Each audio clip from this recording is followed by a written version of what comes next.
Ano siya, no? 1893 sa nung Marso, binili niya ito ni Rizal, no? 16 hectares, 18 pesos. Kasi 18 pesos. kasi nanalo siya ng loto sa Dapitan, no?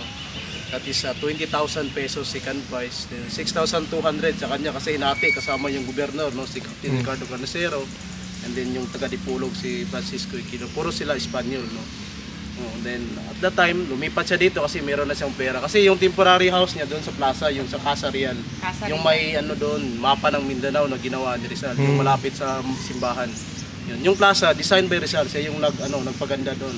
Siya yung naglagay ng mga ilaw. Yung sa sentro po ng Dapitan, ma'am. Kasi kung dumaan kayo ng boulevard, yung nadaanan niya yung dinaungan ni Rizal. Yung may 5 statua, yung parang MacArthur, no? So yun yung exact area kung saan dumaong si Rizal, yung may 5 statua, yung monument. Si Captain Delgras, yung 3 sundalong Castella, yung Artillery Men, then si Rizal. So, 2 araw lang yung biyahe, no? Mula Maynila to Dapitan. Barkong steamer Cebu. So, hindi na siya layag or balangay, no? Meron na siyang makinarya, yung steam, no?